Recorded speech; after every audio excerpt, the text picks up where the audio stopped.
Gang, what's up? Aaron here, Kennedy and Looney. We're ready for a new session of Parliament. We're just gonna jump in. We've tried to make some improvements around here.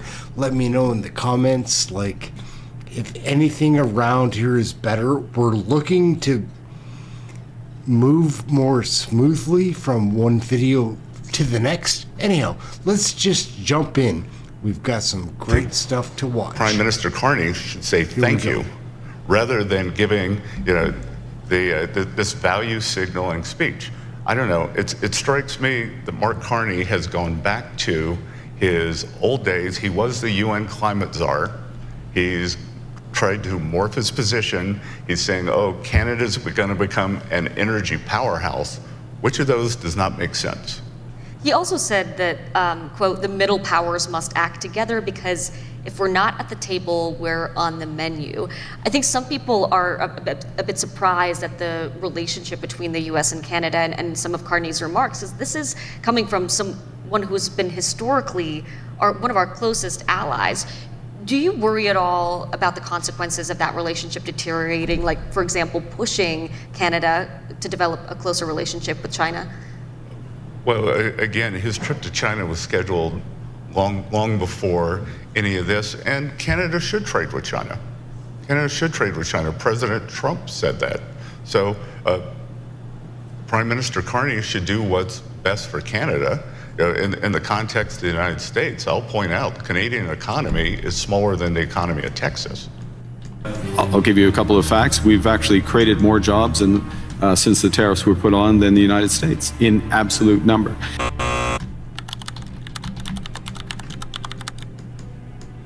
Our economy is growing at the second fastest rate within the G7.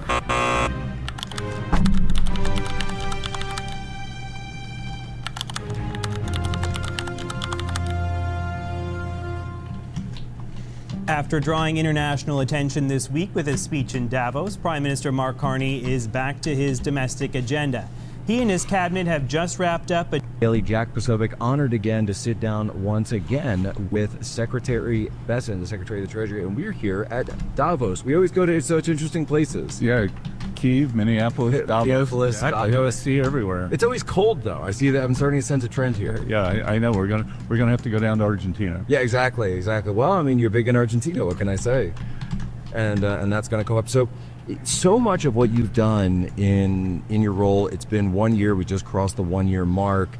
Has really been focused on international policy and international trade. When we come here to Davos, what is the administration's agenda? What are the line items that you're looking to get across the goalpost for this trip to Davos?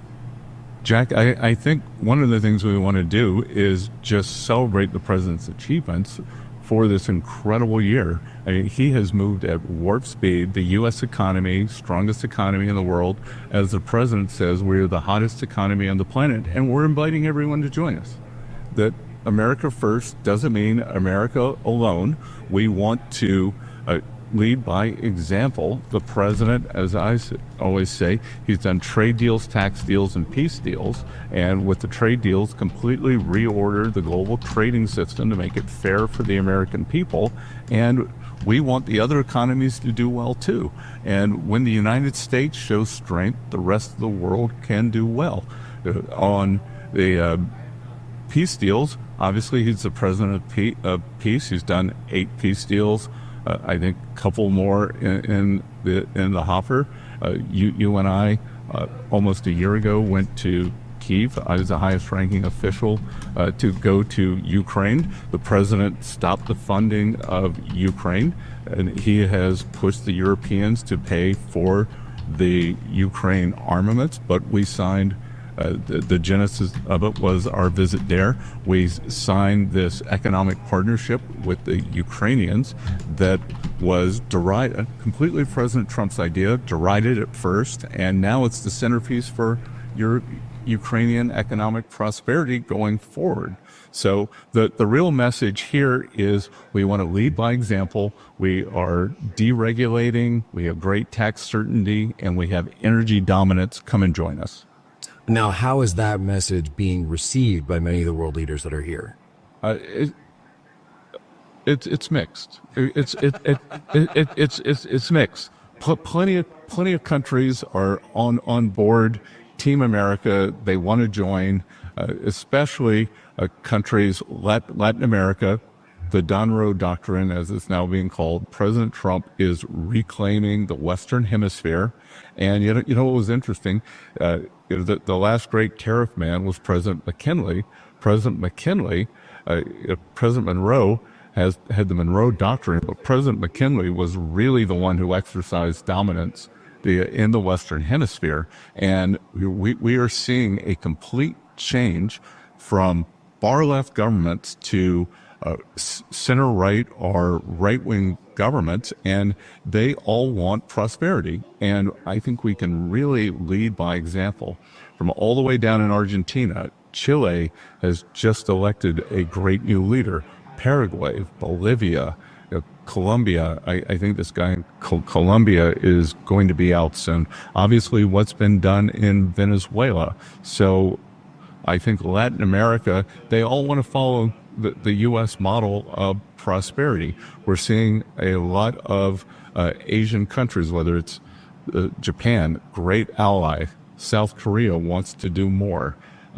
Philippines, Thailand, they all want to do more, and many African countries too. And then President Trump did the peace deal with Armenia and Azerbaijan. They are on side. We see what's happening in Iran with that crumbling regime. So President Trump is leading. The problem is not the science of creating the vaccine. The problem was the public policy and how to use the vaccine. The vaccine should have never been mandated. It wasn't never meant to prevent transmission. It didn't prevent transmission. Probably was a misnomer to call it a vaccine. It's really more like a medicine. It doesn't stop infection. Children should have never been vaccinated. People shouldn't have been mandated to be vaccinated to go to school and work. So the policy side was totally misplayed, okay? And you don't get back to the things you like to do unless you do your part for the community and get vaccinated. If you don't want to get vaccinated, that's your choice. But don't think you can get on a plane or a train besides vaccinated people and put them at risk. President Trump called this brother out to his face at Davos. He had a funny story about Macron. It's the reason Macron left. He had a funny story about Macron, about how weak and sad he is. But Carney, he looked right at him and said, hey, bro, we essentially defend you. And remember that before you start, before you talk smack, again, remember, we have your defense. And people in Canada have to understand this. We have paid for your defense for decade after decade and a decade. And what did I say 6 or 9 months ago? That Canada is potentially the next Ukraine. That Arctic North, the Chinese Communist Party and Russia, the great game of the 21st century is in the Arctic. Why in the hell you think Trump, who can think this stuff through, as much as he's doing in Latin America with the bailout of Argentina and the situation in Venezuela and trying to control the oil from Guyana to Venezuela to the Gulf of America, Mexico, and Texas to get you the biggest oil power known in history by 10x. He's spending so much time in Greenland. He understands the strategic importance of it. President Trump, I believe, is the greatest strategic thinker, higher level. Thinker and man of action we've ever had in the presidency. This is why I say Washington, Lincoln, and Trump. And you saw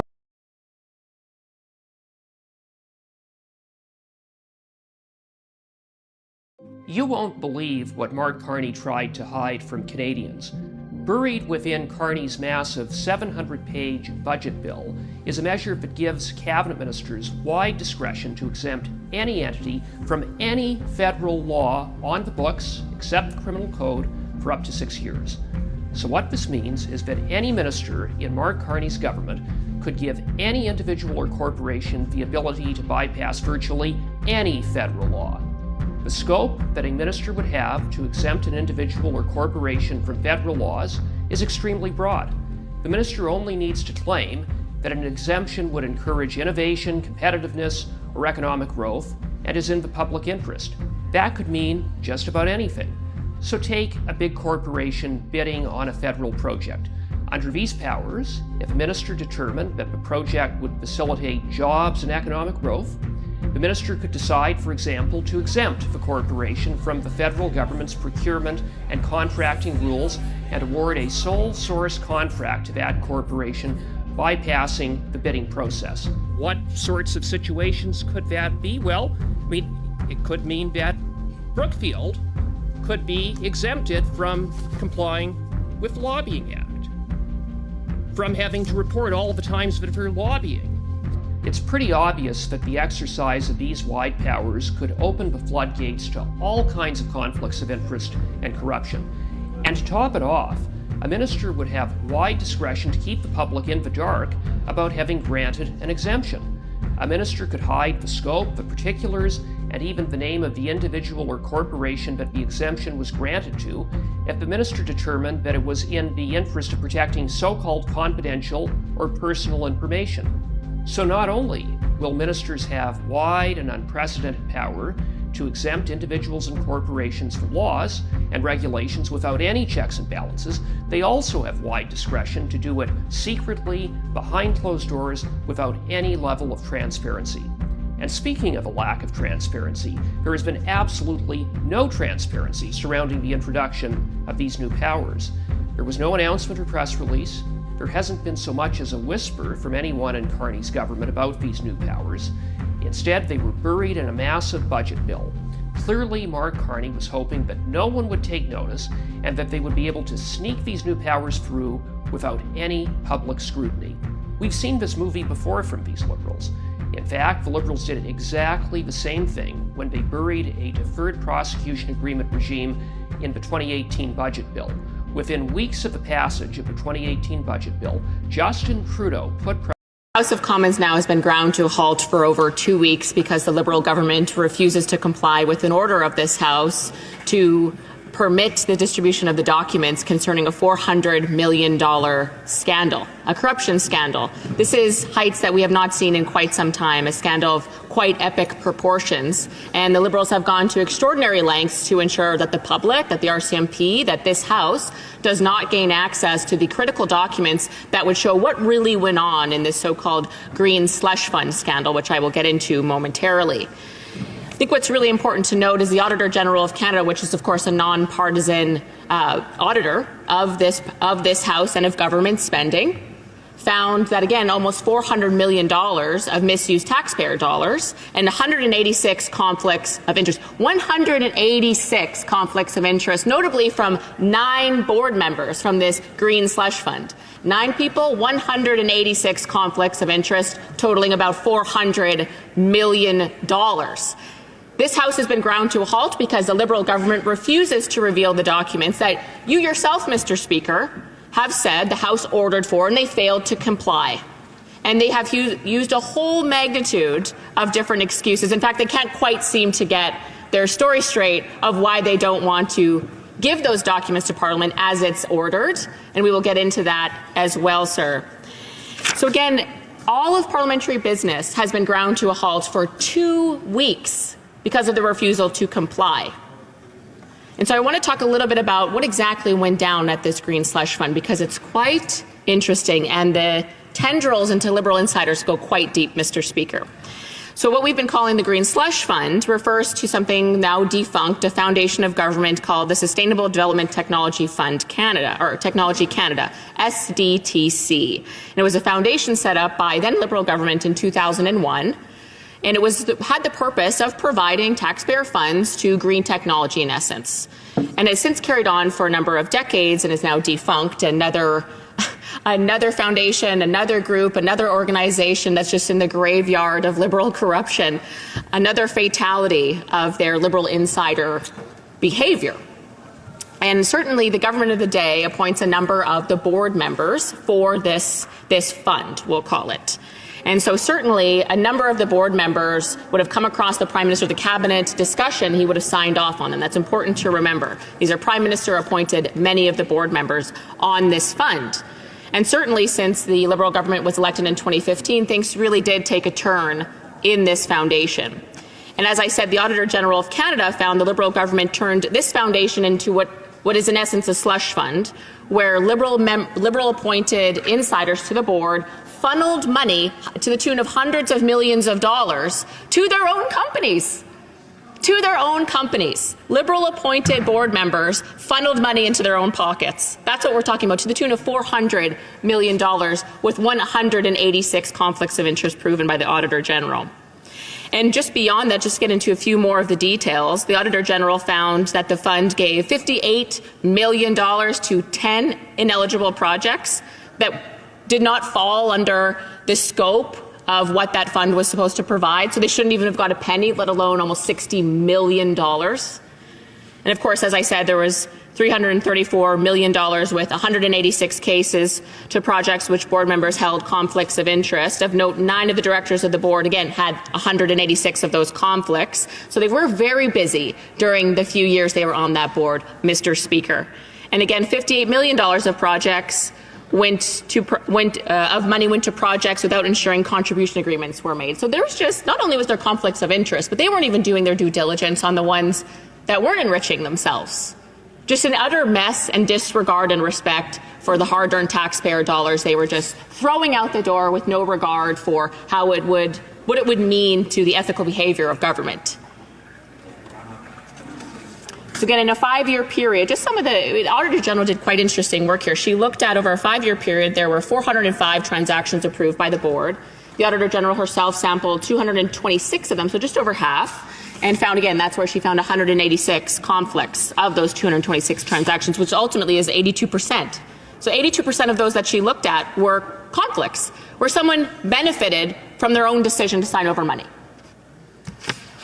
And she made it very clear in her report that the blame for this scandal falls on the Liberal government's industry minister, who, quote, did not sufficiently monitor the contracts that were given to Liberal insiders. Again, this fund was responsible for almost $1 billion and was sort of, they weren't even really, according to them, not even really paying attention. As if $1 billion is a sort of change you find in the bottom of a Liberal pocket and nothing really that we should be concerned about. But of course, now they've ground the House to a halt for 2 weeks because they're so concerned about it.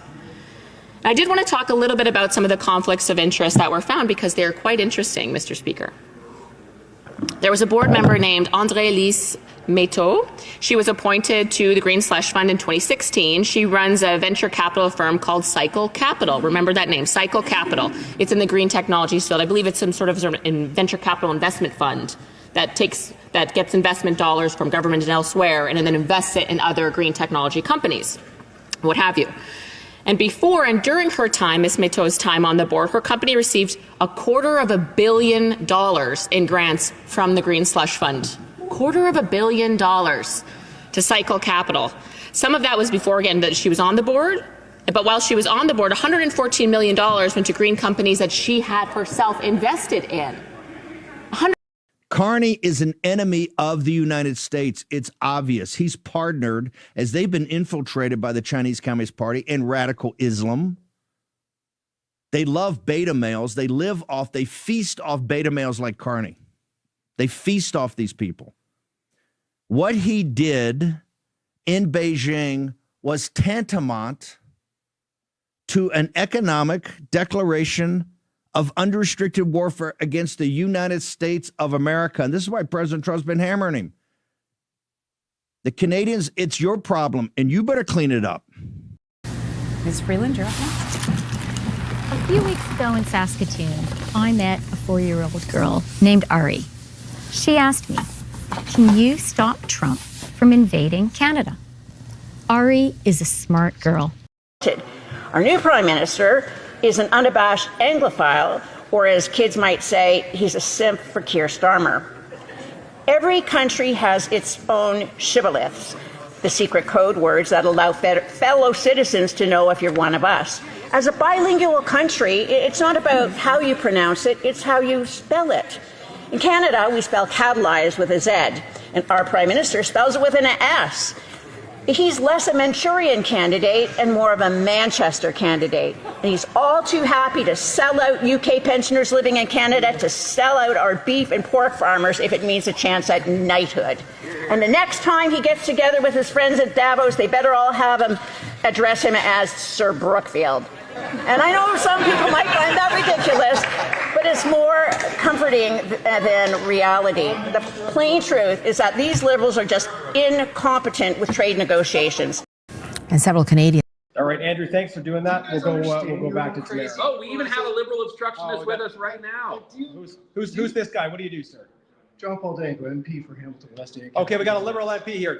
We got a live stream. Explain why you don't think you should have the right to preach without fear of prosecution. It's protected by the charter. You know that. Then why did you pass the amendment? Why did you pass the amendment?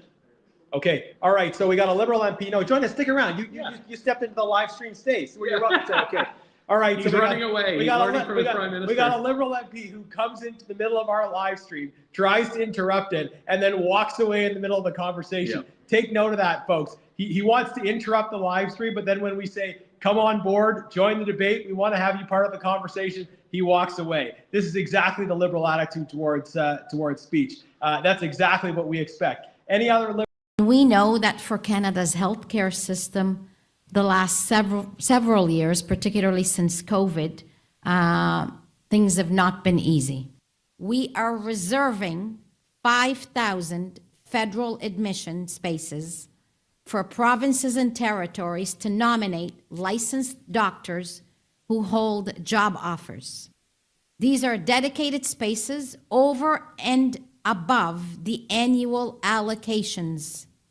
So when a province or territory finds a qualified doctor, federal caps will not be a barrier. We are deploying federal tools to support this effort. We are launching a new express entry category specifically for international doctors with at least 1 year of Canadian. All right, Harrison Faulkner here. I am reporting in Prince Edward Island in rural eastern PEI, uncovering a story of the most improbable nature. Set in PEI, involving the Chinese Communist Party, a Chinese-born cult leader, and Buddhist monks. Take a look at this building behind me. This is in the middle of rural eastern PEI. The organization that oversees this building is called Bliss and Wisdom, a Buddhist cult, not recognized by the Dalai Lama. If you think that is strange, which by the way houses hundreds of monks, take a look at what they're building across the street. A vast, sprawling campus which will allegedly house 1,400 Buddhist monks here in rural eastern PEI. They don't just own this property, or the one across the street. People connected with this Bliss and Wisdom Buddhist cult allegedly own over 6,000 acres in rural eastern PEI. They own the land to the right and to the left. They own farmland. They own properties. There are empty homes scattered throughout the rural towns here near these Buddhist monasteries. A recent book was published called Canada Under Siege, and it alleges that PEI has become a forward operating base for the Chinese Communist Party. And the organizations that operate in buildings like this behind me are at the center of those allegations. So this is by far the craziest story I've ever reported on. It's remarkable what I'm even looking at here. It's hard to believe it's real, but it is. And stay tuned for any updates you might see from my reporting here in PEI. This is the wildest story. I feel like Canada's almost the ground zero for their experiment, their global experiment, because Canadians are very meek, very apathetic. And so now they're trying to see what will work in other countries, because England is waking up and they're really starting to push back. And so, of course, they're not going to use the exact same things in Canada. They will kind of go quietly and they will try and do things slowly. So with the digital ID in the UK, they kind of came out a little too strong. Yeah. Exactly. They want to make everybody accept. I have here the record of a grant from the Lebanese from Global Affairs Canada. It's a $3.8 million grant that went to the Lebanese Armed Forces Mountain Warfare Ski Soldier School last year. And the purpose of the grant, from my understanding of the text, is to build multi-gender occupancy at Lebanese Ski Soldier School. Canada is undergoing an affordability crisis. Food bank usage in my region of Waterloo has gone up 5 times over the last few years. I've had people at the doors tell me they're worried about paying their rent. Nobody under 35 can afford a house. Could you explain to hungry taxpayers why it would be a good use of their money to send $4 million to Lebanese Ski Soldier School for multi-gender occupancy? I'm not aware of this particular agreement. I do think there's a lot of benefits that we could cite just in terms of why we actually provide money internationally. And perhaps I could just turn to my colleagues who could provide a little bit more detail just in terms of some of that rationale. Yeah, thanks very much for your question. And supporting international development it's not about choosing between helping others and helping ourselves. It's really about recognizing that we live in this interconnected world where global stability, health, and prosperity directly affect Canadians. So we take the perspective that by addressing issues like poverty, like inequality, and conflict in countries around the world, whether it's Global South or other countries where poverty exists or security challenges exist, as they do in Lebanon, Canada's international assistance directly supports Canadians' security, their prosperity, as well as their well-being. I take your answer to be that multi-gender occupancy at ski soldier schools is going to help Canadians pay for their rent somehow. I guess I wonder then, when will these accommodations be available to the ski soldiers in Lebanon? So we'll have to get back to you with that Fantastic. If you could information. please table that in writing with us. And if you're doing some tabling in writing, I'd also be interested to know how many spaces are going to be made at the ski soldier school.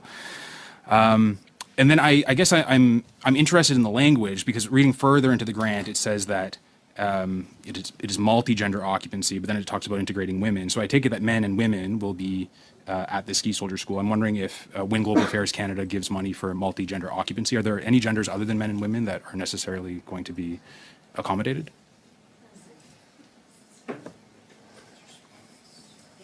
I'm not aware. Okay, if you could table that as well, I would be interested. I mean, it's a detail.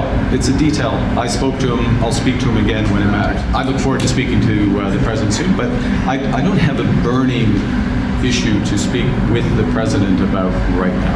The honourable member for North Island, Powell River.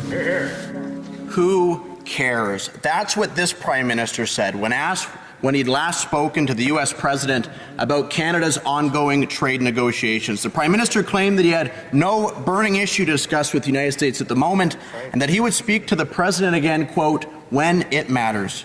Well, Mr. Speaker, to the over 200,000 Canadians who earn their living in forestry, who harvest our wood, whose mill our timber, who provide the lumber from which we build our homes, and whose blood, sweat, and tears built cities like Campbell River, Powell River, and Port McNeill, it matters to them. Right. And it matters to their families, and it matters to their communities, and it matters to this country. More Canadians work in forestry. It matters to me too. We're falling apart here. So we're just gonna try to do this anyhow. Sorry, I lost my headset. We're just gonna drop into another question period. It's one of the most entertaining ones from last year, kind of leading up to our very anticipated resumption of Canadian federal parliament. It's been 6 weeks. There's been a lot of things going on, not here in the country, all around the world. That's what Carney does, fly around the world, make promises he won't be able to keep. He has kept one promise here in Canada. Anyhow, we're going to get into that. Let's check this out. So we're dropping here to this, and we're behind.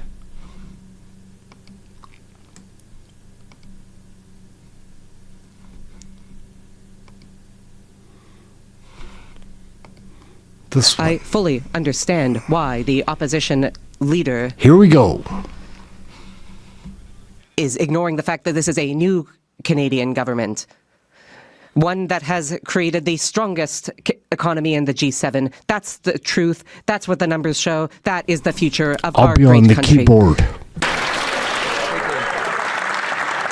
According to Canada's food price report, when the Liberals took office, the cost of a basket of groceries was $8,300. Now, it's $16,800, double. Liberal inflationary deficits and taxes on farm equipment, fertilizer, food processors have all exploded the cost of food. Tomorrow, that same report will be released projecting the cost for next year. Given the Prime Minister has promised to be judged by the prices at the grocery store, how much will Canadians have to spend on groceries to survive next year? The Right Honourable Prime Minister. Mr.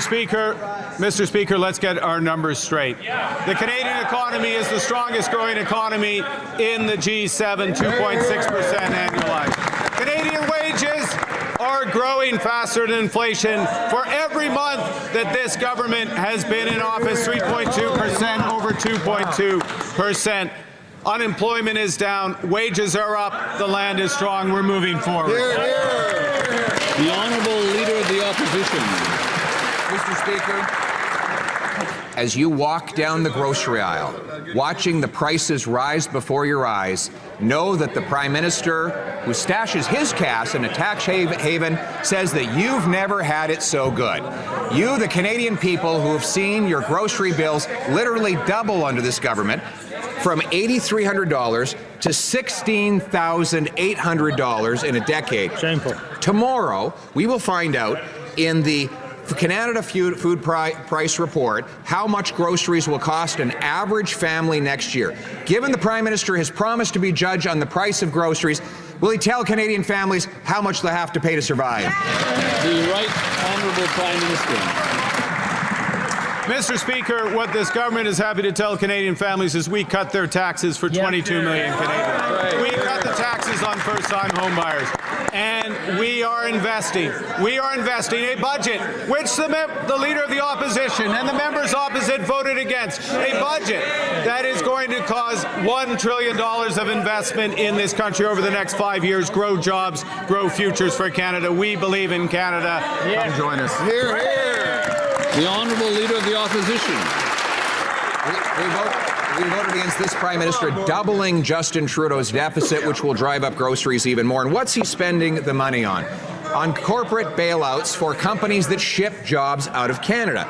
The Prime Minister promised he would negotiate a win and have a deal by July 21st. Still no win, still no deal, still no elbows. And now 1,000 workers at Algoma Steel are losing their jobs. We now learn that the Prime Minister gave $400 million to the corporate executives of that company without any job guarantees. How is it the Prime Minister could have been so incompetent to saddle Canadians who can't afford to pay their bills with a $400 million bailout bill without any guarantee of jobs staying in Canada? The Right Honourable Prime Minister. Mr. Speaker, these are difficult times in Sault Ste. Marie, and our hearts go to the families. But as I quote the CEO of Algoma Steel, that there would be an even darker day if this government hadn't acted. Exactly. That loan, that support, saved 2/3 of those jobs. That loan, that support gives Algoma a bridge to the future that we are building strong in this country and that they voted against. Hear, hear. The Honourable Leader of the Opposition. As long as the CEO is happy with the $400 million gift he got from the Prime Minister, that's all that matters to these Liberals.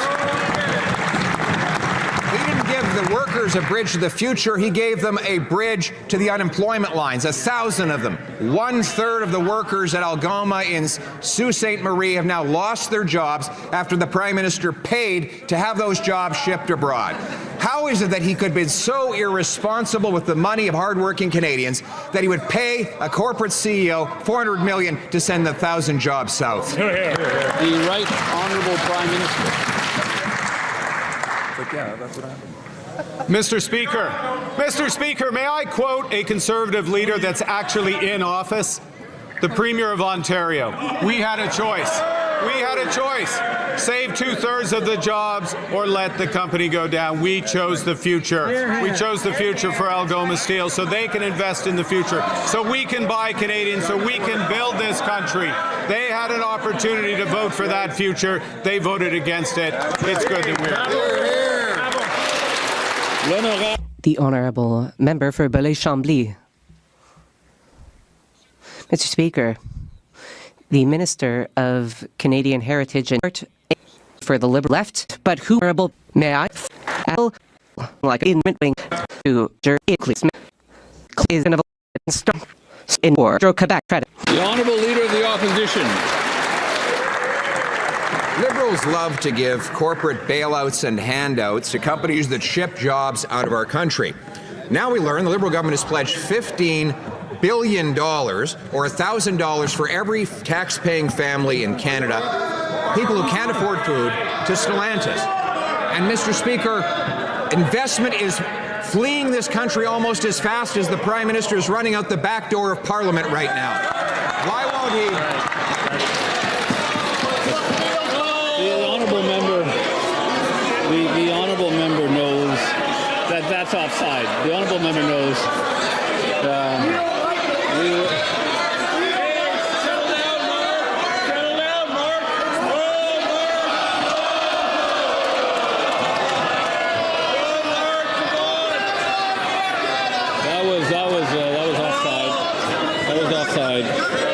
And we're going to have to go to the next question, which is also that of the Leader of the Opposition.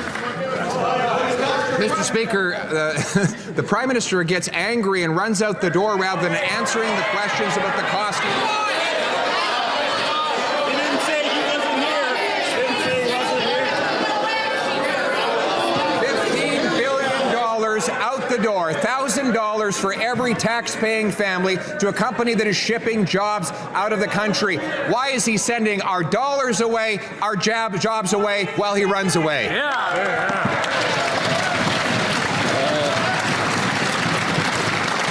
L'honorable ministre des Finances. The Honourable Minister of Finance.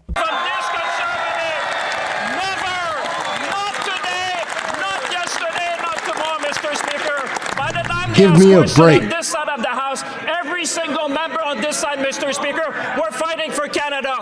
We're fighting for auto industry. We're fighting for our workers. We're fighting to build Canada strong, Mr. Speaker. We should all join to defend our workers in the middle of a trade war. We don't need that kind of conservative politics. We need to stand up for Canada, build Canada strong. I believe in Canada, Mr. Speaker. The Honourable Leader of the Opposition. Mr. Speaker, the Prime Minister can't stand up for workers if he can't even stand up in the House of Commons.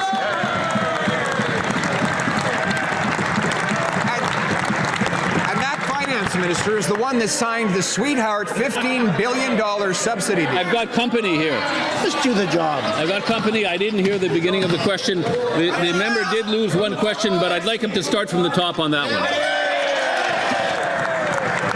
The Minister cannot stand up for workers if he cannot even stand up and answer my questions, Mr. Speaker. And that Finance Minister is not stood up for workers either. He signed a $15 billion sweetheart subsidy deal with Stellantis.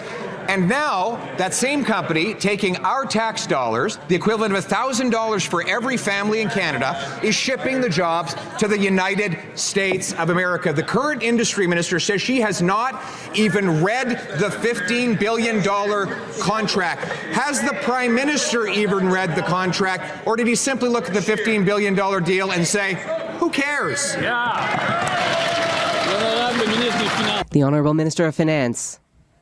Mr. Speaker, Canadians who are watching at home are looking at someone whose only deed is ever made was to come to this House, Mr. Speaker. On this side of the House, Mr. Speaker, we have always stood to make sure we will build this country. We will attract investment, Mr. Speaker. He should be ashamed. Ask Canadian, when is the last deal he brought in this country, Mr. Speaker? Ask him when he created one job in his country apart his own job, Mr. Speaker. On this side of the House, we will always stand for workers. We will bring investment. We will build a strongest economy in the G7 because we believe in Canada. We're going to fight, Mr. Speaker, every single day for Canada. The honourable Leader of the Opposition. You're going to go and report to the Prime Minister to the Witness Protection Program because he refuses to stand in this House and answer about his government's expenditure of $15 billion, $1,000 for every Canadian family to one company, supposedly to create jobs. That same company now ships those jobs south of the border, and the government is covering up the contract. Yesterday, we learned from the company that they don't have any reason to retract the contract. So why doesn't the government release the full details of the contract so that Canadians can find out how badly the Prime Minister ripped them off? The Honourable Minister of Industry. 3 points. First, he should ask the member from Windsor-Tecumseh from his side of the House whether she agrees with what he says regarding the Stellantis workers in Windsor. First. Yeah. Second, when it comes to the documents, the committee members will have access to all the documents. That's a moot question. That's right. Third, when it comes to what is happening with Stellantis at Brampton, we had a contract. They broke the contract. Stellantis did. We'll get our money back, Mr. Speaker. The Honourable Leader of the Opposition. 3 points, Mr. Speaker, about this $15 billion bailout and handout. She didn't read the contract, she didn't read the contract, and she didn't read the contract. How can she possibly claim she's going to get the money back when she doesn't know what legal powers are in the contract? Because she admits she didn't read the contract, Mr. Speaker. So my question to her, as families are lining up at food banks because they can't afford food, how does she justify charging every single household $1,000 for a handout to a company shipping jobs south of the border? The Honourable Minister of Industry. Mr. Speaker, first and foremost, I didn't admit that. Second, I read the contract. And third, the committee members will have all the details. That being said, Mr. Speaker, what we'll do is we will fight for these jobs. We know that the workers are affected in the auto sector, in the steel sector, by the unjustified and unjustifiable American tariffs. And we will make sure that we get these jobs back to Canada, and we'll fight for every single job, Mr. Speaker. The Honourable Leader of the Opposition. Madam Speaker, I had the honour to stand with the Unifor workers in Brampton who were out in the rain and the cold. There was not a Liberal around, not a word from the Prime Minister. All of them wanted to know what was happening with their jobs. The Liberals had given money to Stellantis for that plant, given $15 billion to Stellantis for another plant. And those workers, out in the cold, unable to afford their mortgages, were wondering how it was possible for this Prime Minister to give $15 billion without even guaranteeing their jobs. Does he have the courage to stand up now and explain it to their face? The Honourable Minister of Industry. Mr. Speaker, I don't need any lesson. We don't need at least any lesson from the Conservatives when it comes to courage and standing up for workers that are unionized. That is why I was in Brampton along with the workers, and that is why I was even talking to Lana Payne a bit earlier today. Because you know what she was telling me? She was saying to me how much the Harper government and the Conservative government in 2009, when the government at the time decided to bail out GM and Chrysler, they did nothing to protect the workers, and that is what is their record when it comes to the auto sector.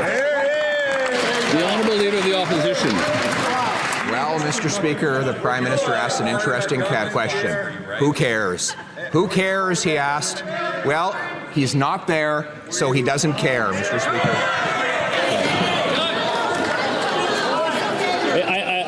I assume that the member meant somehow metaphorically. Yeah. But maybe next time, not so many metaphors. It was a metaphor, just like all those Liberal promises, Mr. Speaker. Now, Mr. Speaker, unfortunately today we learned even more terrible news. The Domtar workers in British Columbia have lost their jobs as a 30th mill has closed under this Liberal government. The Prime Minister promised that he would get a deal to end the tariffs, and those tariffs have tripled, all while he removes the legal challenge against the illegal softwood lumber tariffs. How is it the Prime Minister broke his promise and sold out our lumber workers? The Honourable Minister of Jobs and Families. the member opposite has realized there is a trade war. That trade war is creating challenging times for the people of Crofton, and we understand that. I was on the phone with the CEO today working on new solutions to retool that mill. I was on the phone with the Minister of Forestry looking at new fiber solutions for the mill. We are standing up for the forestry industry. They just complain. The Honourable Member for Repentigny. Mr. Speaker, the Prime Minister promised to build one speed and Charlebourg as Mathieu does defender. There's has the floor.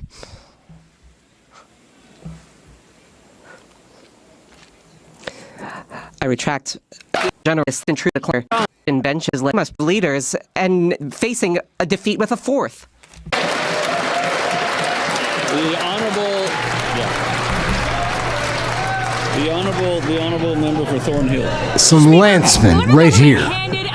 Steel Go. $400 million and got 0 Canadian jobs in return. Now, 1,000 workers in Sault Ste. Marie are getting pinch slips just weeks before Christmas. Worse, the Liberals knew about these layoffs and they wrote them the check anyway. They looked steelworkers in the eye and promised to fight for them. The promise turned out to be a $400 million lie, and they knew it from day one. So can anyone over there explain why corporate welfare matters more than Canadian jobs? The Honourable Minister of Jobs and Families. Mr. Speaker, it's pretty clear that those Conservatives wouldn't have lifted a hand to help save our steel industry in Canada. That's pretty clear from the nature of the questions. But more than that, Mr. Speaker, do you know what happens when you lose your job? It's a time of panic. And that's why we extended EI for 20 weeks for long-tenured workers. Mr. Speaker, they'll mock this. You know why? Because they voted against it. They voted against the very supports that people need in times of stress. Canadians know we have their backs in the good times and bad. The honourable member for Thornhill. The minister actually needs to get her story straight. $400 million to executives at Algoma Steel, but 0 for the people who actually make the steel.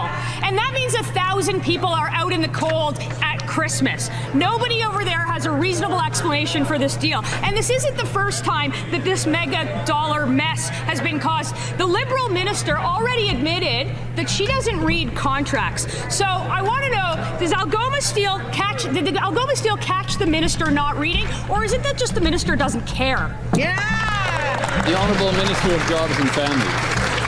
I know they don't know much about working together and collaboration, but Doug Ford does. The Premier of Ontario is working just as hard as this government to save those jobs in Sault Ste. Marie. That's why we made a $400 million loan to Algoma Steel, because we know that those jobs are important, that company is important to the future of Canada, and that we need a sovereign steel industry in this country. These guys would have let it all go, Mr. Speaker. That's pretty clear. The honourable member for Hamilton East, Stony Creek. Yesterday we found out that the Liberals knew Algoma was planning to lay off 1,000 steel workers before giving the company $400 million. I guess the Prime Minister was speaking the truth. He really doesn't care about protecting Canadian jobs. You know who does care? Conservatives care. And so do the thousands of Hamilton steel and manufacturing workers who go to bed every night wondering if they're going to have a job in the morning. Why is it with these Liberals there's always a guarantee for corporate welfare, but 0 guarantees for the Canadian worker? L'honorable ministre de l'Industrie. When my colleague is talking about corporate welfare, what I'm saying to him is actually that workers are worth every dime, and particularly Algoma ones in light of the American unjustified tariffs. Right. And that is exactly why we decided, along with the Conservatives in Ontario, actually with Doug Ford's government, to support the company as it was facing existential threat. The company was not going well. We knew we needed to help. We decided to make the investments, and meanwhile, we know that the future can be brighter because we're working on 2 things: a steel plant, a beam mill, and a plate mill for defense and infrastructure. L'honorable député de Terrebonne. Monsieur le Président, Mr. Speaker, this summer, Canadians from coast to coast to coast cheered on Burlington, Ontario's teenage tennis sensation, Victoria Mboko, en route to her victory at the National Bank Canadian Open. Can the Secretary of State for Sport share how this inspiring achievement reflects Canada's growth as a sporting nation and the importance of making tennis and all sports accessible to everyone? Secrétaire d'État au sport. The Honourable Secretary of State for Sport. Absolutely, Mr. Speaker. I'd like to thank the member for Terrebonne for that excellent question. Victoria Moko's victory at the National Bank Canadian Open reminds us that it is critical to make sport accessible to all Canadians. That's why our government champions sport as a nation-building project. Victoria proves that when we open doors to sport, Canada wins. And we are going to build a strong sports system which will make our nation proud. The honourable member for Dufferin-Caledon. It's time for some facts on the Stellantis contract in the Brampton Assembly Plant. Fact, the Minister of Industry didn't read the contract and as a reward was promoted to Finance Minister. Fact, there's no job guarantee in this contract or they couldn't have laid off 3,000 workers. Fact, they gave $200 million to Stellantis with no conditions. Even Ontario didn't advance the money exactly because of that. Fact, 3,000 auto workers in Brampton are out of work and struggling to make ends meet. How the hell are they so incompetent? Good question.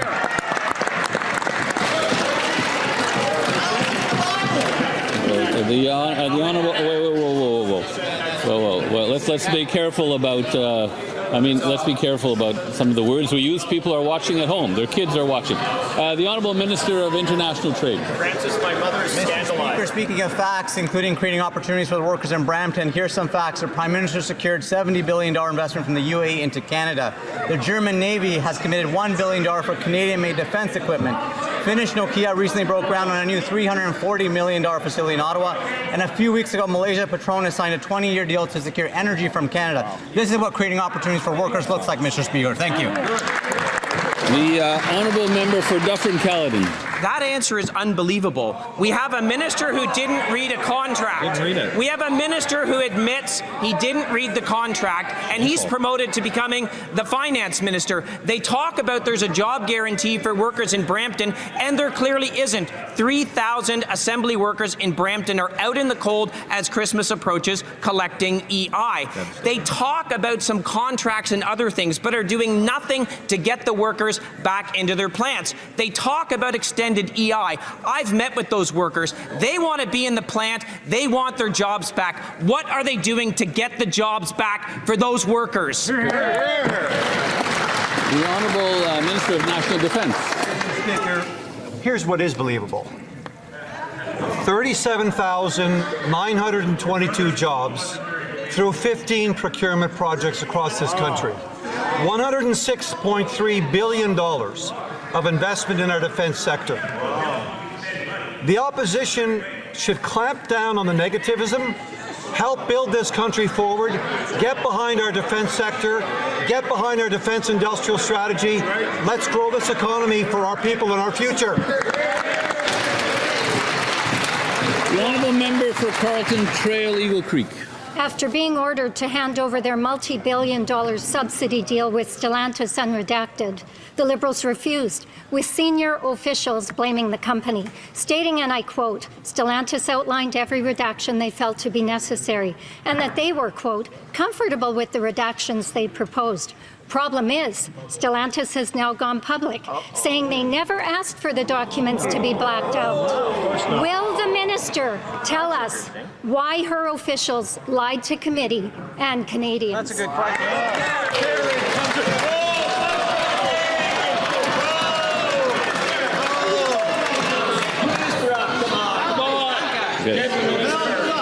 Okay, we're not quite ready yet. We're not quite ready yet. Okay. The minister is very popular. The Secretary of State for Rural Development. Thank you very much, Mr. Speaker. Once again, they're calling down Canada. They're calling down Saskatchewan. And as the leader of the opposition, opposition pontificates from the comfort of Stornoway, Mr. Speaker, our leader, the Prime Minister of Canada, is busy fighting for every inch of trade opportunity in this changing world. The men on this side, men and women on this side of the House, are helping win that fight, and Canada is going to continue that fight with or without the opposition. The honourable member for Chilliwack Post. The Prime Minister promised Canadians he was going to negotiate a win with the Americans and that he could handle Donald Trump. Well, not only has he failed to get a deal, but softwood lumber tariffs have tripled under his watch, and he's unilaterally abandoned legal challenges against these tariffs. Now, another mill on Vancouver Island is closing, killing nearly 1,500 direct and indirect jobs. They don't want handouts. They want to keep working. So when will the Prime Minister finally keep his promise to get a lumber deal so that forestry workers stop losing their jobs? The Honourable Minister of Natural Resources. Come on. He's good. Mr. Speaker, as we said, we're in a trade war. It's hurting the people of Crofton. It's hurting the entire forestry industry. That's why we were on the phone talking with the company about how to retool the factory. Mr. Speaker, that's why we were on the phone with the Minister of Forestry in BC looking at fibre solutions. They complain, we do the work. We're standing with the forestry sector. The honourable member for North Island, Poilievre.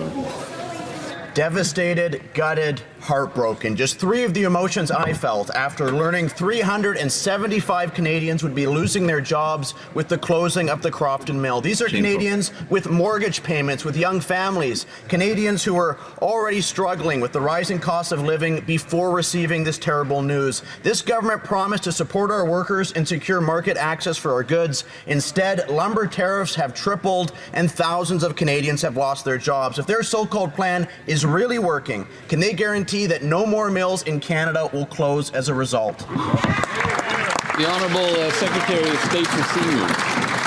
Mr. Speaker, that Conservative member needs to take several seats.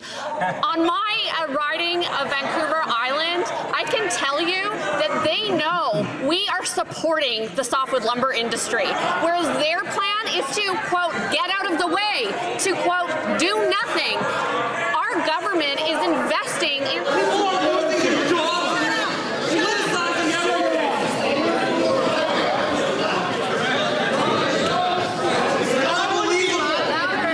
The honourable member for Mission Matsqui, Abbotsford. No, not from the top, but the member can keep going. The member maybe can keep going. We'll see. We'll see. 31. Okay. The Honourable Secretary of State for Seniors. Mr. Speaker, in my riding of Esquimalt-Saanich-Sooke and on Vancouver Island, folks know that this government has the backs of the softwood lumber industry and the workers, whereas those folks, the Conservatives, would do nothing. Their plan is simply to get out of the way, where we're providing real supports. The honourable member for Nanaimo, Ladysmith. 375 workers at our local Crofton Mill are losing their jobs 10 days before Christmas. 150 jobs gone in Chemainus, 165 in 100 Mile House, 31 BC towns gutted so far because these Liberals broke their promise to get a deal. The Prime Minister's take on stalled talks? Who cares, he said. There's no burning issues. Well, the people who lost their jobs yesterday care. Their families know this is a burning issue. After these latest losses, why should anyone trust this Prime Minister to get a softwood lumber deal? The Honourable Minister of Veterans Affairs. Mr. Speaker, the softwood lumber industry is incredibly important to British Columbia, and we stand with the workers, the 375 individuals. We are here to stand with them. British Columbia knows the importance of this industry, and this government is going to invest in it to support them. Hear, hear.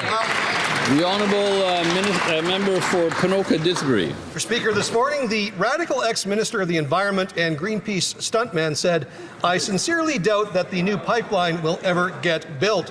As the head of the Liberal Keep It in the Ground caucus, he has continuously poured cold water on the MOU, saying that there's no project, no route, no consensus, and no private sector proponent. The former minister knows what the Prime Minister won't admit, that the West Coast tanker ban makes any project impossible. Will the Prime Minister repeal the tanker ban so we can get our resources to market, or is a new pipeline really just a pipe dream? The Honourable Minister of Natural Resources. Mr. Speaker, the member opposite should speak with the Premier of Alberta, who seems very hopeful that we can work together. Rather than put Canada down, we can work together to build this country in an environmentally responsible way in partnership with Indigenous peoples. That's how we build Canada strong. Member for Ponoka-Didsbury. Prime Minister isn't serious about building a pipeline. His former orange jumpsuit minister has said that an MOU with Alberta was not an approval of a pipeline. He knows that a decade of his government's anti-resource extraction laws has made it impossible to find a private sector proponent. Just like the NDP Premier of British Columbia, this Prime Minister is hiding behind a tanker ban that blocks Canadian resources from getting to market and will block any future projects. All while U.S. tankers can sail freely through the very same Canadian waters. Will this Prime Minister admit that the last decade of Liberal rule has been a failure and repeal? So I just saw the vote, and Ms. Lewis, by the way, very interesting, and I appreciated her speech, didn't vote. If she's not sitting in as a member of the committee, she cannot move a motion, and I just want you to take that in note, Mr. Chair, for the future Conservative members that are going to be speaking that are not sitting in as members of the committee. Mr. House Father, you're quite right, and that was an error on my part, so thank you for pointing that out. I will admit when I'm wrong. Okay, so that's a lesson for me and for all of us. Okay, so if you're done, then we're moving on to Mr. Brock. Thank you, Chair. So, as I prepared for today's marathon, well, firstly, before I get into that, does the Chair have any further clarification on resources? No, and I assure you I will let you know, Mr. Brock. Thank you. It may not stop me from asking, but we're just curious. Polite conversation is never a bad thing to engage in. Precisely. Right. Second best answer is no, I would say. Okay. So as I prepared, I pulled a number of resources together, obviously publications and magazines and newspapers, pulling quotes and letters that my office has been inundated with, as I indicated during my last intervention, for several days this week, including this past weekend when the secretive deal was finally exposed. One such article that tweaked my interests and I think would be of value for this committee to hear, but particularly the Liberal members who, for some strange reason, are completely silent on defending the flip-flop that the Justice Minister did in supporting this block amendment. This was an article by the author is Mr. Joseph Breen. It was published December the 6th. The title, "What is the Religious Belief Defense? What to Know About Proposed Change to Canada's Hate Crime Law." I'm not going to read it verbatim, but there's a couple of sections I do want to read out. The heading that I wish to read starts as follows: "What is the good faith religious belief defense? To publicly and willfully communicate statements that promote hatred of an identifiable group according to Section 319 sub 2 of the Criminal Code is one of the few ways a Canadian can be sentenced to jail up to 2 years directly over what they write or say. But there are 4 absolute defenses spelled out in the law. No one can be convicted of willfully promoting hatred or anti-Semitism, for example, if in good faith the person expressed or attempted to establish by an argument an opinion on a religious subject or an opinion based on a belief in a religious text. This is what the new hate crime bill proposes to remove. The other defenses include the truth of the statements in question, the reasonable belief in their truth, and their relevance to public interest, and pointing out hate speech for the purpose of removal. There are boundaries of the willful promotion of hatred, which is rarely prosecuted, but remains one of the most politically controversial laws in Canada. So where did it come from? This is what interested me for some time now, and I was glad that someone actually did the research for me. Where did it come from? It was an original part of Canada's hate law regime, which also prohibits hate propaganda and advocating genocide. This actually came, Mr. Chair, from the Pierre Elliott Trudeau government in the early 1970s.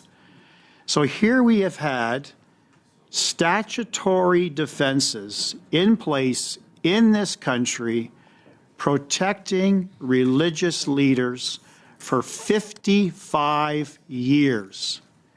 Yet this current brand of liberalism, which is so vastly removed from the liberalism of the early 1970s, wishes to completely abolish that. It was developed. All right, gang. So I love Larry Brock. I don't mean to interrupt there, but I'm kind of experimenting with a new interface, and I'm just trying to figure out if it's going to be as smooth as I think. And fingers crossed it's going to be.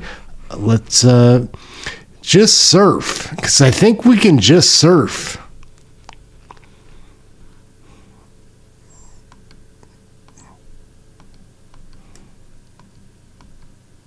Yeah, I think we can just surf YouTube, like, and have it playable. So let's see what we would have on YouTube to watch. With our economy under threat from abroad, Canadians have made a choice to focus on what we can control. You are choosing to put your hard-earned dollars behind Canadian businesses and Canadian workers. Canada's new government is doing the same with our new Buy Canadian policy. We're on a mission to build big, from millions of homes that will improve affordability to major projects that will transform our economy, to the new military hardware that will protect Canadians and our sovereignty.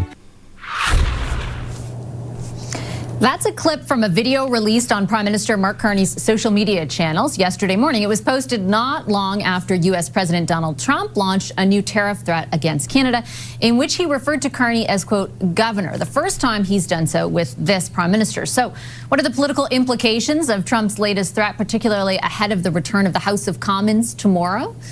Here to weigh in is our Sunday strategy session. Kathleen Monk is former director of communications to the late Jack Layton. James Moore is a former Conservative cabinet minister.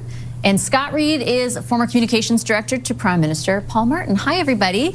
Good to see you on this Sunday. I appreciate you making the time. Scott, I'll start with you. The Prime Minister stopped to talk to reporters today, didn't engage too much on any communications with Trump, just kind of downplayed actually how significant whatever happened with China was.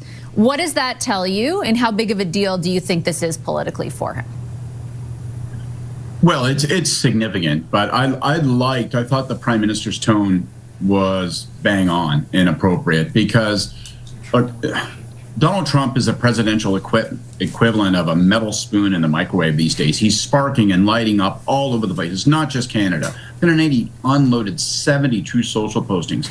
So he's lashing out at everyone. We have to take serious his posting and his suggestion that he may oppose a 100% across the board tariffs, but I'm not sure that it is a serious threat. And in that context, taking a bit of time, pointing out that Canada is not negotiating a free trade agreement with China, as Minister LeBlanc did, pointing out, as the Prime Minister did, that there would be severe downsides to Donald Trump actually taking that kind of action. Imagine the increase in the price of gas at the pump for Americans. So taking a breath, not panicking, just being steady and sensible seems to me to be the right play at this moment, particularly as you look at the broader context with how Donald Trump is conducting himself, the isolation he's experiencing internationally, and the divisions he's provoking domestically. Yeah, it's interesting because on the face of it, when you see a threat like that from a U.S. president, James, to Scott's point, you have to take it seriously. At the same time, we're just a few months, a few weeks out from the last tariff threat of an additional 10% that Trump levied against us, which was supposed to come because of that Ronald Reagan ad, and then was like never spoken of again. An important point that you just made. Donald Trump has threatened 3 times more tariffs than he's actually ever imposed. So the keep calm, carry on prose of the prime minister is the appropriate response. You can't react to everything Donald Trump says and does, but you do have to respond as a nation. And the prime minister obviously had a very good moment in Davos, to the point where you have Pierre Poilievre, for the first time, I think, ever, praising a sitting Liberal prime minister, because Pierre Poilievre recognizes the moment, and the prime minister seems to recognize the moment coming out of his cabinet retreat, that it's time to pivot and move forward and not be disappointed, be internally angry, be publicly stoic. And then when Parliament comes back, and as we move forward, there's never been a bigger barn door open for the Prime Minister of this country, with a union of solidarity behind him that is nonpartisan, to go forward and do big things and be significant about that. The Super Bowl is around the corner, a couple weeks away. We're supposed to have these sort of installments of major projects across the country. There's a moment here for the Prime Minister to do something really significant and show Canadians that we are united and we're doing big things as a country. It will be a really interesting, it feels like, Kathleen, return to Parliament tomorrow for exactly the reason that James lays out.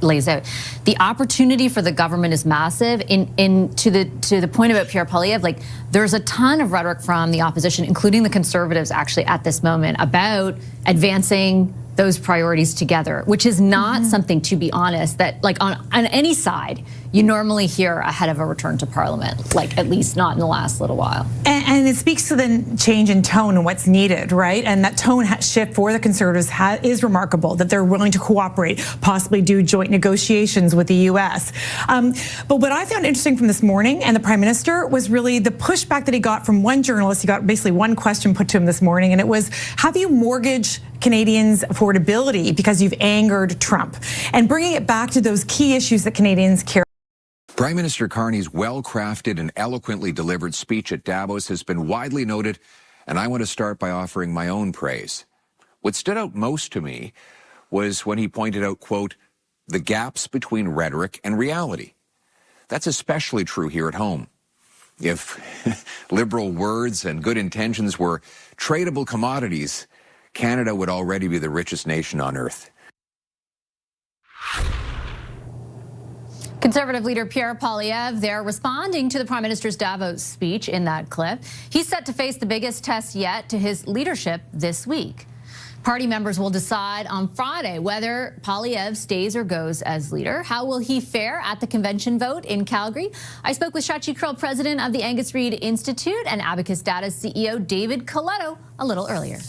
Hi, Shachi. Hi, David. Thanks so much for joining us. Appreciate you making the time. Hey there. Shachi. Shachi, I'll start with you. Before we get into like the sort of mechanics of the party itself and Conservative supporters, top line numbers, what are you seeing in the electorate right now for the Conservatives versus the Liberals and Poilievre versus Carney? So right now, I mean, the Conservatives, and we'll have new numbers early next week, but, they are holding their own within a couple of points of the Liberals, sometimes a statistical tie. So, when we talk about the challenges for Pierre Poilievre, certainly Conservatives will push back and point out, well, if we were doing so badly, why are we in very good competitive situation with the Liberals? But that doesn't account for the fact that it's still not enough mathematically in terms of percentage of popular vote or the number of seats they return to Parliament to be in a position to form a majority, and that anybody but conservative sentiment continues to prevail. In the era of Donald Trump, you will find Bloc voters, NDP voters, even Green voters who may hold their noses and vote for the Liberals because the MPs aren't asking. You and I keep saying it. And if we can ask questions, we'd love to do more interviews with the MPs. They won't even answer our emails, the Liberals. And one of the questions that needs to be answered is the countless conflicts of interest that Mark Carney has owning Brookfield shares. And Brookfield took, while he was the chair, he took the loan from President Xi, the Bank of China, for over $250 million. And here's Michael Cooper explaining the conflicts here. Let's listen to Michael Cooper. It's becoming increasingly clear that Mark Carney is abusing his power as Prime Minister to benefit Brookfield, and by extension, Mark Carney's personal financial portfolio. Mark Carney has vast conflicts of interest with Brookfield. Carney stands to make tens of millions of dollars in future bonus pay from a multi-billion-dollar Brookfield investment fund he registered in Bermuda while he was chair of Brookfield. He also has Brookfield stock options worth millions of dollars. As the chief operating officer of Brookfield confirmed when he testified before the ethics committee, when Brookfield does well, Mark Carney does well. That's why the ethics commissioner set up an ethics screen that applies to Brookfield companies. It's also why the ethics commissioner specifically told Carney not to meet with Brookfield. But what has Mark Carney done? Literally the day after the federal election, Carney met with the CEO of a Brookfield-owned gas company. Then in May, Carney met the CEO of Brookfield Infrastructure, Sam Pollock, in Washington, D.C., and in October, Carney secretly met with the chief operating officer of Brookfield in the Prime Minister's office. And those are just the meetings that we know about. There could be others because Carney has been anything but transparent about who he has met with and who he has spoken to. It's not only that top Brookfield executives have direct access to Carney. Brookfield happens to be doing very well, courtesy of Mark Carney's government. In the recent federal budget, Carney's government handed the European Space Agency $500 million. Why hand taxpayers' money to a foreign space agency? Perhaps because Brookfield has a 50% ownership of the European Space Agency's headquarters in England, and upgrading their facilities would also upgrade Brookfield's stock price. And then there's the recent Memorandum of Understanding with Alberta to perhaps someday possibly consider building a pipeline. But in the meantime, it requires a multi-billion-dollar investment in carbon capture and storage by Pathways Alliance. The leading carbon capture company connected with Pathways Alliance is Entropy. Entropy is owned by none other than Brookfield. And even more significant is the fact that the Brookfield fund that invested in Entropy is the same fund that Mark Carney set up and that his future bonus pay is tied to. What a coincidence. Canadians deserve the assurance that the Prime Minister is not making decisions that benefit his personal financial interests. But that's exactly what is happening under Mark Carney. Billions and billions of dollars are going to Brookfield, and Mark Carney is benefiting because, again, when Brookfield does well, Mark Carney does well. It's wrong, it's unethical, and it needs to stop. Gang, what's up? Aaron here. Possibility. We don't get very many cooperating witnesses in committees. Let's take advantage of this. Jump right in. Michael Cooper's going to kick it off. Giddy up, cowboy. Let's go. Like, share, subscribe. Check this out. Oh, yeah. Witnesses, I'm going to direct my questions to Mr. Burton regarding the endless delay around the implementation of the Foreign Influence Registry. As you noted, Mr. Burton, the Liberals promised that the Foreign Influence Registry would be up and running 1 year after Bill C-70 received royal assent. 1 year was June of this year. June came and went. It wasn't up and running. The minister said then it would be up and running by September. September came and went. He then said December, and yet here we are almost in December, and no commissioner has been appointed. We have no registry, and I would note that under the legislation, the leaders of recognized parties in the House and the Senate must be consulted on the commissioner, and the appointment of the commissioner must be ratified in the House of Commons and the Senate. So there are a number of processes that haven't happened either. So given that, it would seem to me that we have no idea when the registry is going to be up and running. Is that fair? Yes. The minister has said it would be coming by the end of this year in his most recent statement to parliamentary committee. The public safety people have been briefing us that it would be coming next spring. I there's a suggestion that there are long delays in appointing the commissioner, the need for top secret security clearance and so on. But, when the government needed a fentanyl czar, they seem to be able to do an order in council and get that person in place pretty quick. So I'm puzzled as to why it takes so long to come up with a commissioner. I do see the commissioner as being key. If we can get a strong commissioner who can make these interpretations of the legislation, things like Senator Wu's concern about in association with, to get that clear what it means. What about people who are anticipating future benefits in the Chinese regime if they go along with a Chinese agenda when they're in a position of public trust in the civil service or parliament? What about secondary influence? In other words, a Canadian company that has extensive dealings with Chinese communist business networks that then sponsors a research institution. There are just a lot of questions there, and they really need a commissioner, in my view, a strong commissioner on site, fully qualified, to be able to sort them out. But what seems to be happening now is that public safety is trying to come up with regulations and interpretations which I believe will inhibit the potential independence of the commissioner in making this registry effective and actually getting names of people on the registry. That being said, from my talking to John Garneau, who was an advisor to the Australian Prime Minister when they put together their act, the simple existence of a registry seems to have a dampening effect on politicians who might be induced to get themselves in situations where they become beholden to China or another foreign power. So, we need to get this thing existing. And certainly the fact that we had an election after we had heard that from parliamentary, from a security committee, that there were a significant number of MPs and a slightly larger number of staffers who appeared to be under the influence of a foreign power. It's outrageous to me that the election happened when we didn't have any means to go into this in a fair way to ensure that Canadians are aware of people who may have not been entirely uninfluenced or unable to take the temptation of benefits from a foreign power or subject to a very sophisticated engagement by Chinese entities.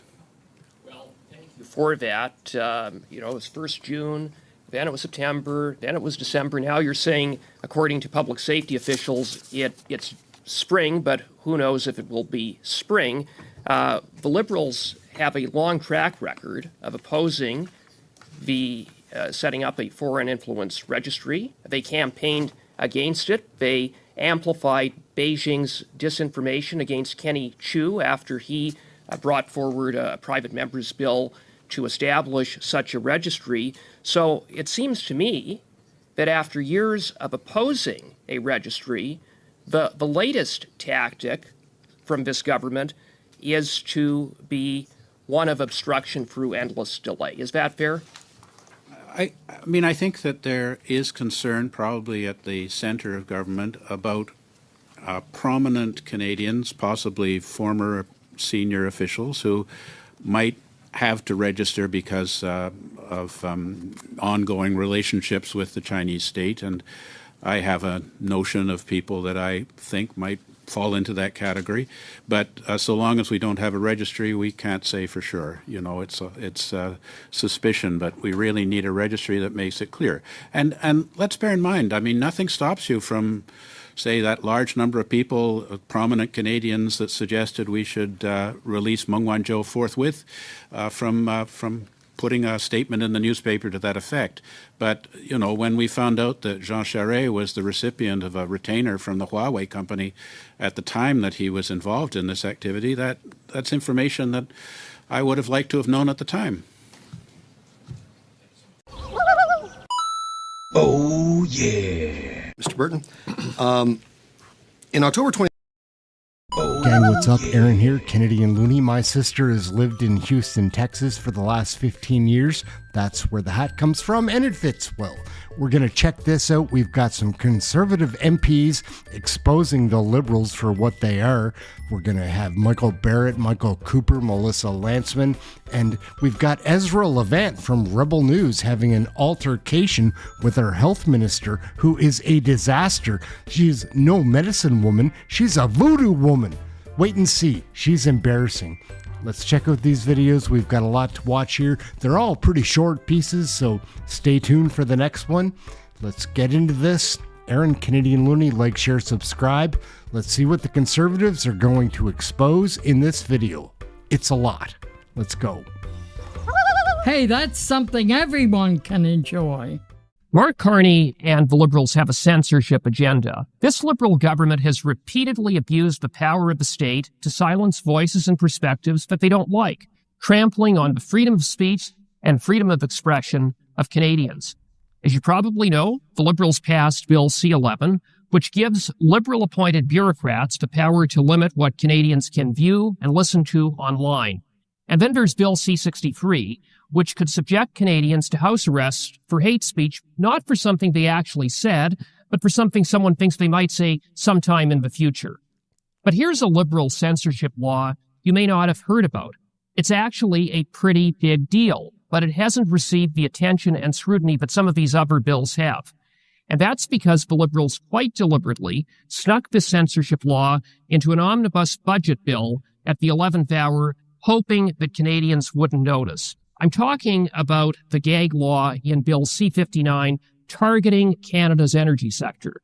This gag law makes it all but impossible for Canadian energy companies to tell Canadians, to tell investors, and to tell the world about their significant progress towards environmental sustainability, including their successes in reducing emissions. We work hard to do the right thing. It is patently unreasonable to expect a company to spend tens of millions of dollars, as we are doing, to go well beyond compliance into a place of discretionary, voluntary leadership and not be able to shout from the mountaintop the good things that we're doing. It's patently unreasonable to expect that of any company. This law would invite every word, every syllable of an environmental benefit claim by a company to be challenged before the competition tribunal. It sounds like this legislation makes it dangerous to speak up about your environmental work. The challenge is in the way the legislation was drafted, it comes with this consequences that creates enormous and unfair legal risk, reputational damage risk for companies that are trying to do the right thing. And so what do? They stop doing the right thing. And here is where it gets crazy. Truth is not a defense.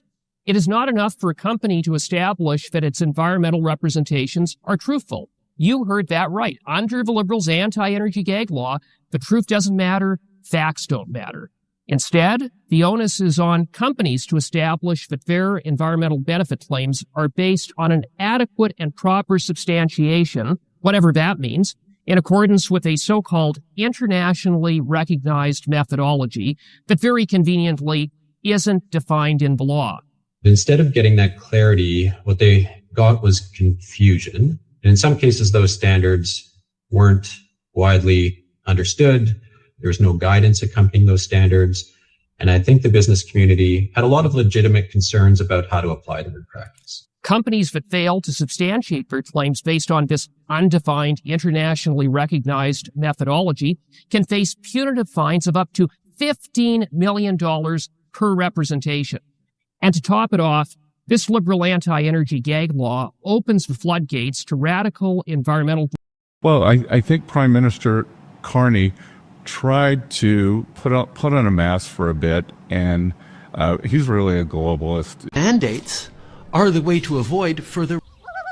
Gang, what's up? Aaron here, Canadian Loony. We'll get back to making fun of Justin Trudeau wearing that stupid mask. He's going to pay the price for what he did. In the meantime, we're going to be exposing our Prime Minister, the con man, Mark Carney. We've got the United States Secretary of Treasury going to expose a lot about the globalists. First, we're going to kick it off with BC's crying Premier David Eby telling people to stay home and avoid our American friends. That's not a solution. David Eby is a con man. CBC is going to try to cover up for our Prime Minister. Let's take a peek. We will be taxing Trudeau a lot in this video towards the end. It's a lot of fun. Let's kick it off. David Eby's crying a river. Let's take a peek. Last year, you were urging British Columbians to stay home during spring break travel. I know a lot of families are kind of looking at their plans right now and finalizing things. And are you sharing that same message with them again this year? Yeah, thanks, Penny. I don't know if people have seen it, but I looked at a graphic posted by the president with an American flag superimposed on our country, and I even struggle now for the words to describe the mix of emotions.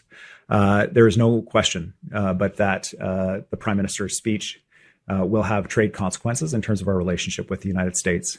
But those trade consequences are minimal compared to the larger term consequences of giving up our sovereignty as a country and not standing bravely as Canadians have for generations for this beautiful country that we live in.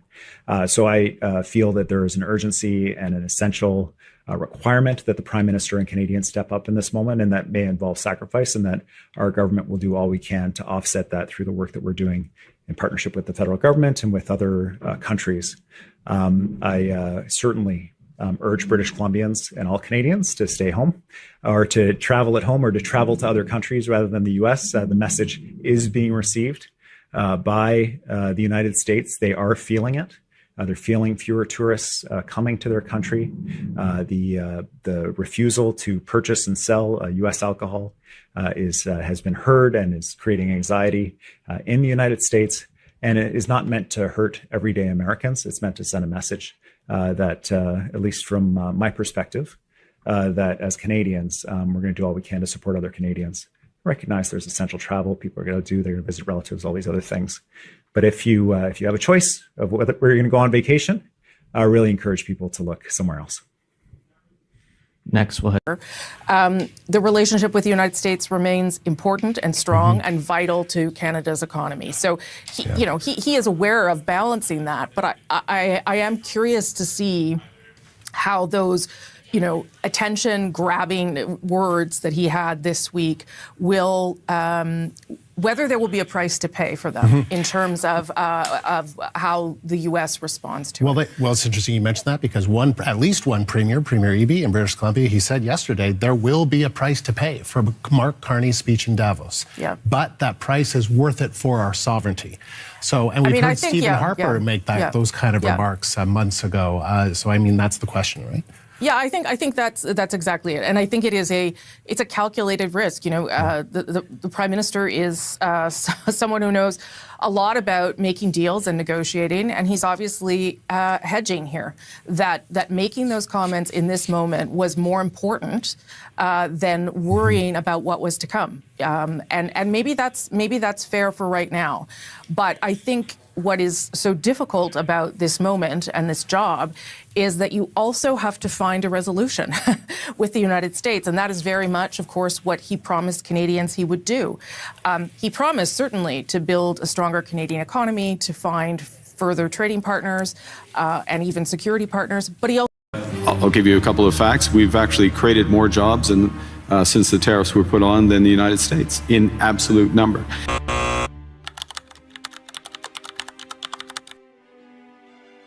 Economy is growing at the second fastest rate within the G7.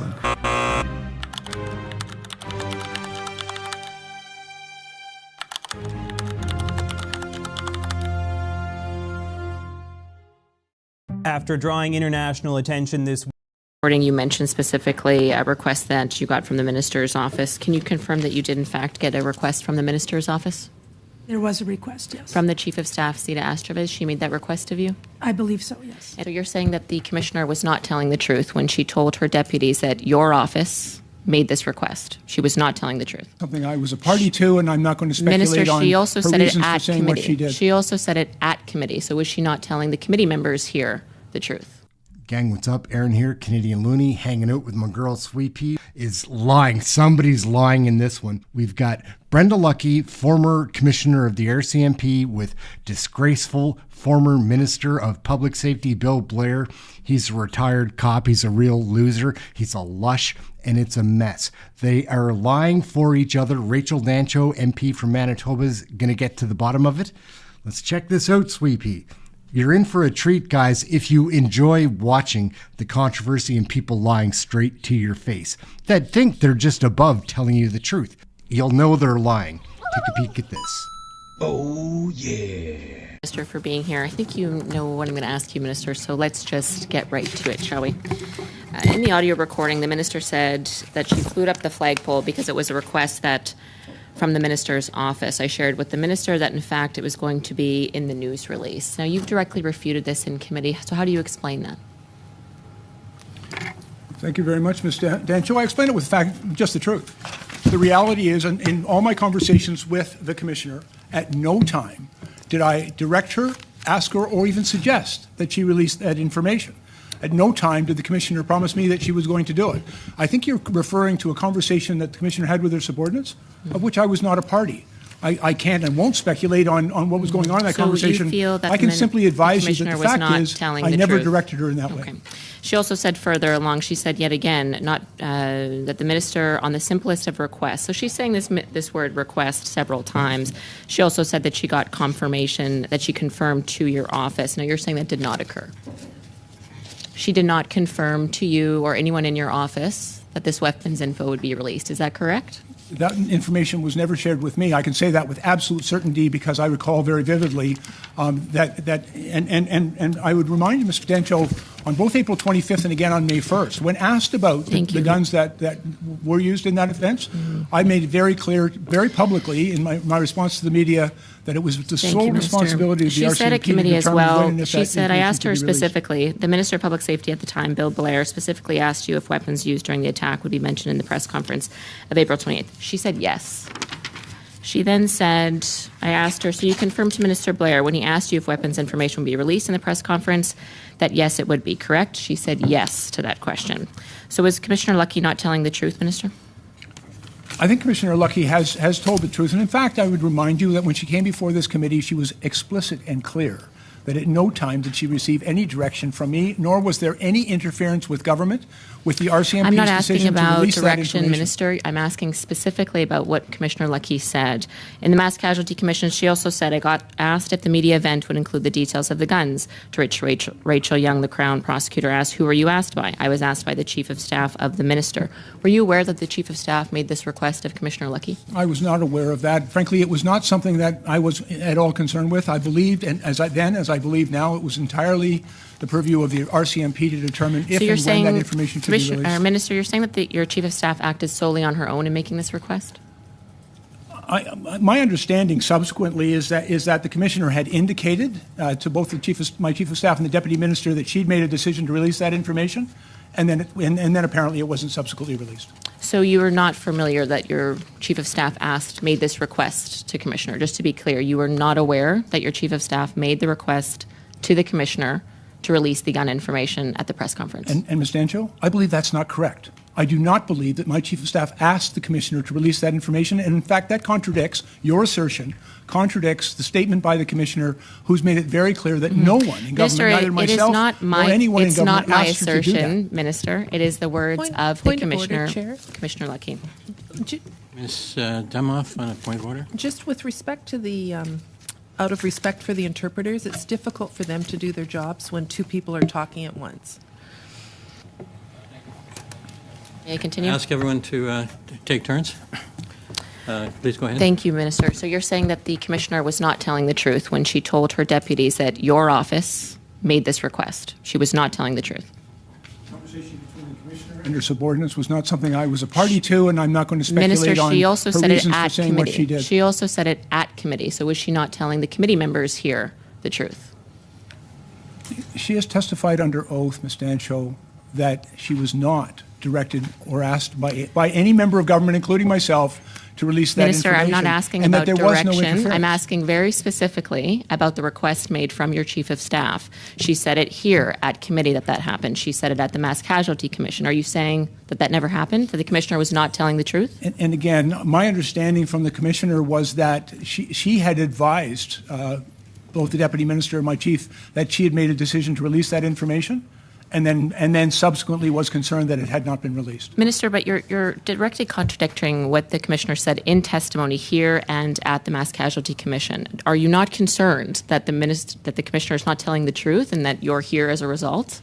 Ms. Dancho, all I can do is come before this committee and testify honestly about what I know and what happened, and that's what I'm doing. So how do you explain the commissioner's words to the committee members here and the Mass Casualty? She made it very clear that the request came from your chief of staff. And just to be clear before you answer, everyone here is well aware of how the chief of staff and ministerial relationship works. I doubt very much that your chief of staff went rogue and made this request without your knowledge, let alone without telling you following that request being made. Are you expecting us to believe that, Minister, that your chief of staff Two things. Whenever anybody begins a question with "everybody knows," it's usually a good reminder that some people just simply don't know how things work. I think but you're let me obfuscating also a bit, clarify Minister.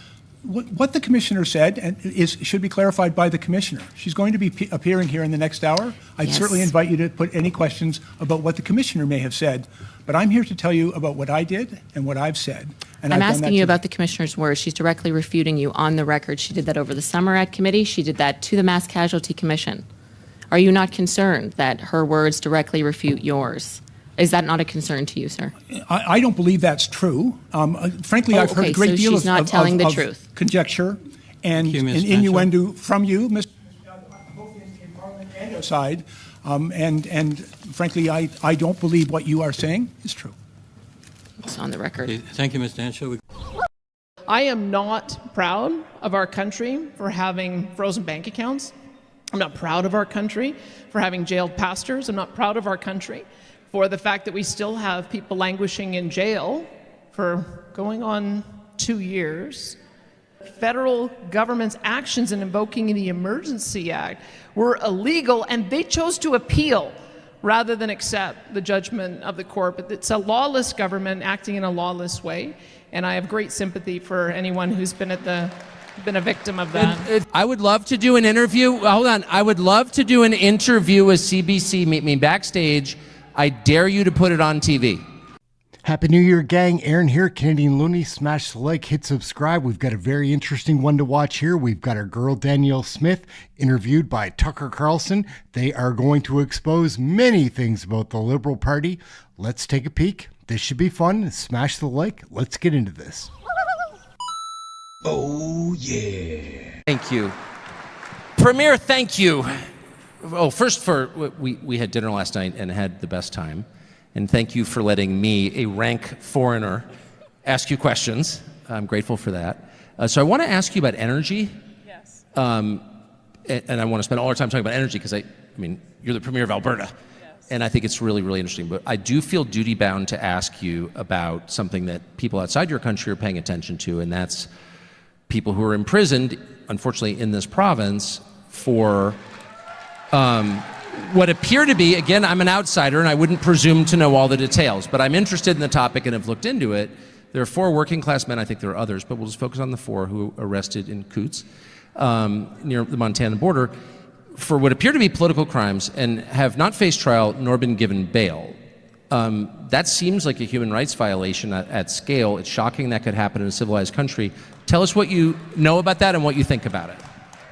I should first say, because I know that there are representatives from mainstream media here, and they're going to ask me whether I agreed with every single word you said in the previous panel. I hope they buzz off, I really do. And so what I often say, especially when I'm being interviewed by the CBC, is, look, I don't agree with every word you say either, obviously, but I accept interviews and have conversations with everyone, because I think it's important for me to make sure that the world knows how incredible Alberta is, and it's my job to make sure that I can tell your audience that too. So just, I know CBC is here, so you can quote me on that one if you want.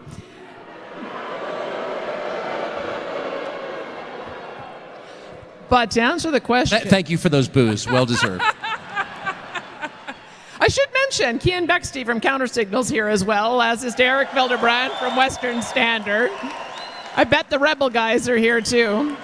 And I talked to all of them as well. But what I would say is I had a bit of an education when I became Premier, because in our country, the criminal code is determined by the federal government. There's no interaction that you can have as a provincial leader on pardons, no interaction you can have with the police, no interaction you can have with prosecutors, no interaction you can have with the court system. I made my views very clear when I was running in the leadership that I call myself a libertarian conservative. When I was in a job very similar to yours, because I was in the media as well, I took the side of those who loved freedom and believed that we had severe government overreach. I think it's part of the reason why when the job came open, people voted for me. So I am not proud of our country for having frozen bank accounts. I'm not proud of our country for having jailed pastors. I'm not proud of our country for the fact that we still have people languishing in jail for going on 2 years, and the fact that the federal court just ruled that the federal government's actions in invoking the Emergency Act were illegal, and they chose to appeal rather than accept the judgment of the court. But it's a lawless government acting in a lawless way, and I have great sympathy for anyone who's been a victim of that. And, thank you for saying that. But given that the Trudeau government's actions as of yesterday have been ruled criminal, and you describe them as lawless, which I think demonstrably they are, and given that the media outlets, the big ones in Canada, are organs of the state, literally, we don't really know anything about what these four men, the Coutts Four, have been accused of doing. Don't you think it would send a powerful message to go visit them in jail and find out what they've been accused of?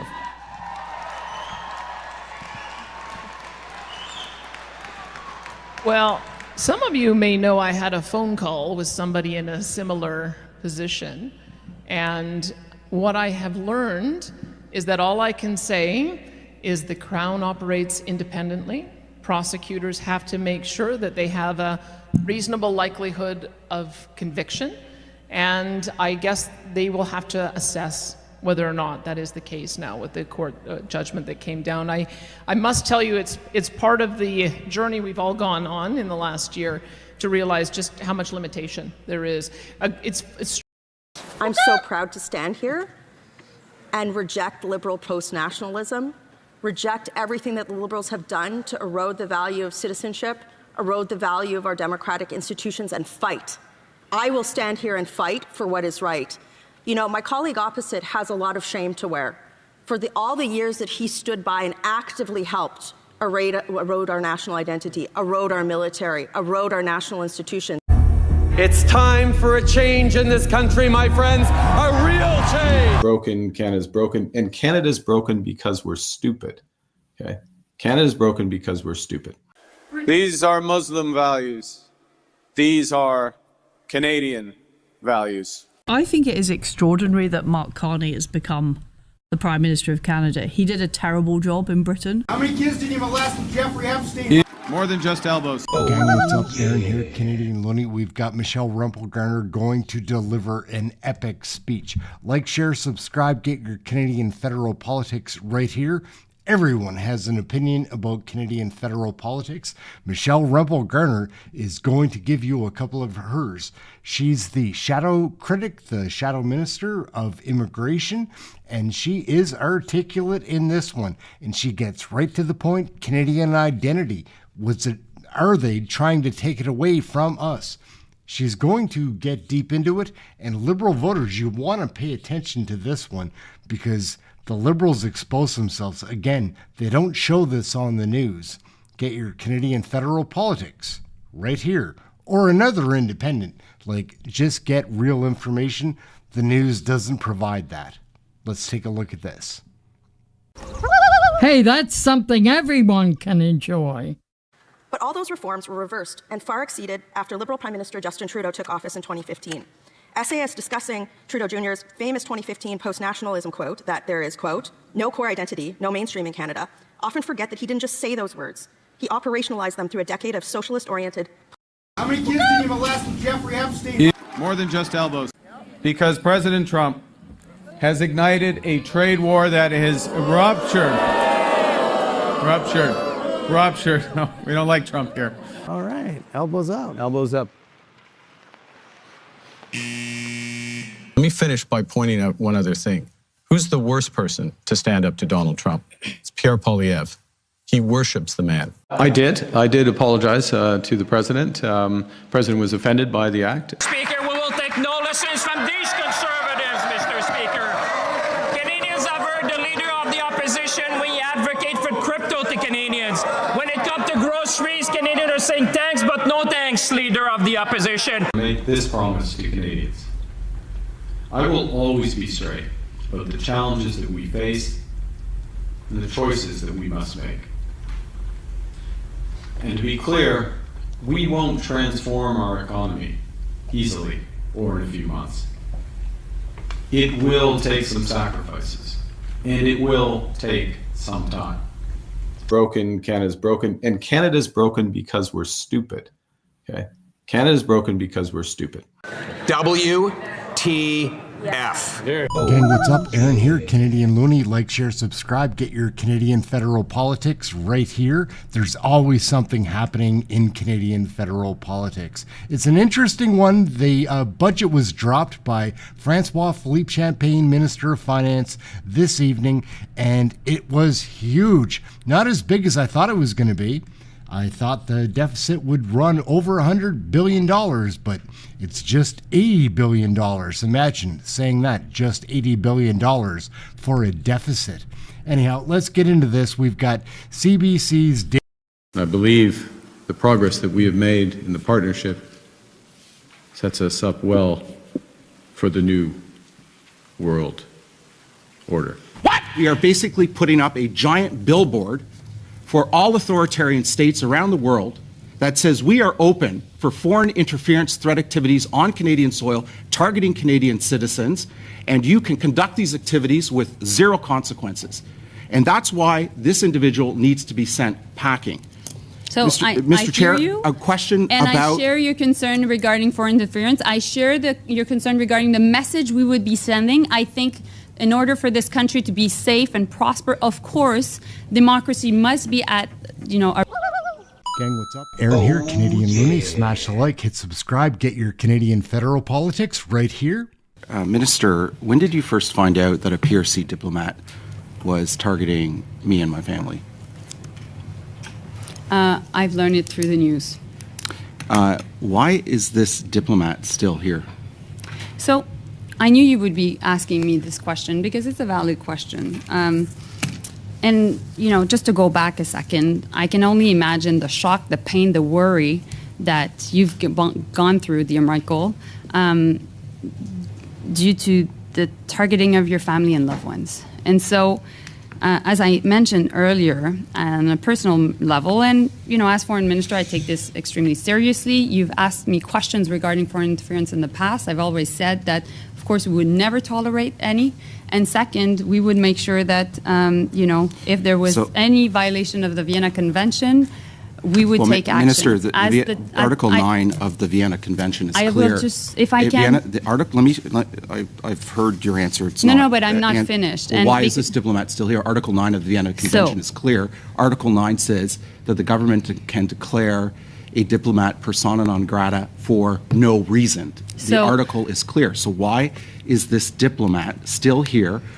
A diplomat who has more rights and immunities than the Canadians around this table to go around and conduct his foreign interference threat activities. He has diplomatic immunity. He cannot be criminally prosecuted. We all remember the case of the Russian diplomat who mowed down a Canadian citizen in a drunk driving case and killed her, and Minister Manley was unable to do anything about it.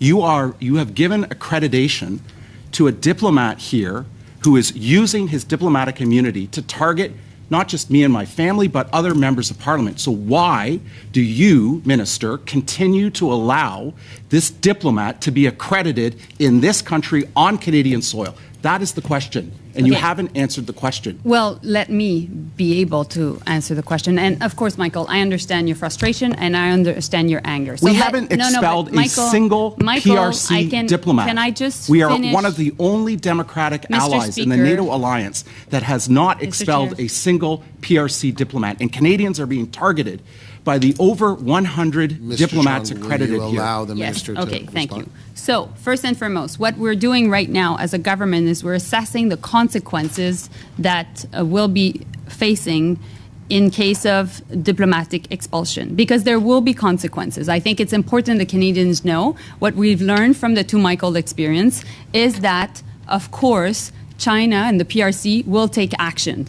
These interests, including economic interests, consular interests, and also diplomatic interests, will be Minister, I can't think of any affected, interest. and therefore, no, Minister, Michael, I just want to finish my answer because this is very important. It's about you, but it's about also the interests of the country.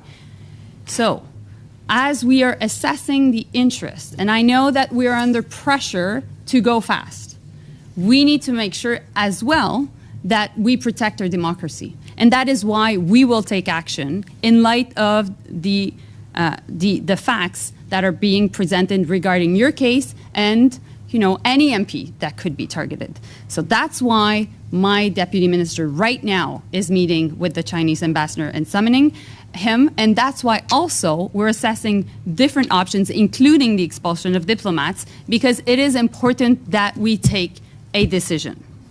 Minister, just with respect to interests, economic and otherwise, I can't think of an interest more important to the Canadian state than the protection and the safety and the security of its own citizens And I agree with here on Canadian soil. And I that agree with trumps you. all other interests. I agree with It you. is inexplicable that this diplomat hasn't been told to leave the country already.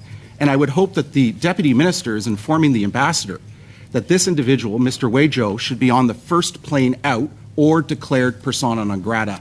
And I think that that is the only course of action here, because if we do not take that course of action, Minister, we are basically putting up a giant billboard for all authoritarian states around the world that says we are open for foreign interference threat activities on Canadian soil, targeting Canadian citizens, and you can conduct these activities with zero consequences. And that's why this individual needs to be sent packing.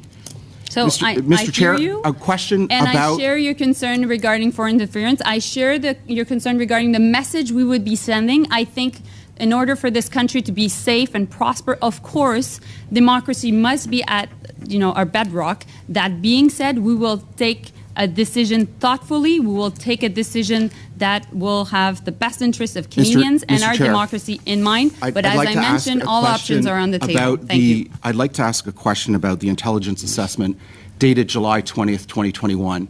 Did your department receive this intelligence assessment? I was not the Minister for Foreign Affairs. I understand that, but I'm asking if your department received it. Yes. You were appointed minister on October 26th, several months later. I assume that your department received it. The Prime Minister indicated yesterday that that assessment never left CSIS. It seems inexplicable that it would not have left CSIS. CSIS doesn't produce intelligence products for its own consumption. It produces them for departments and central agencies. Well, as you know, the Prime Minister I am trying has to find asked out why that I'm information afraid, never made it out Mr. of Chong, CSIS. you're considerably Michael, over your the time Minister now. has asked an investigation on this. So- You know that. You had many conversations with the Prime Minister himself about this issue. You've been briefed about this issue at least Mr. 6 Chong, times. you're out of time. So I'd just you've like to had ask access Mr. to that Chong, information. you're a minute ask- and 20 seconds over time. No, I'm not. It says here 6 minutes and 14 seconds. Yeah, I'm allocated 6 minutes. Rounds. No, 5 minutes as I indicated at the Okay. start. Thank you, Mr. Chair. Okay. Thank you, Mr. Chong. Just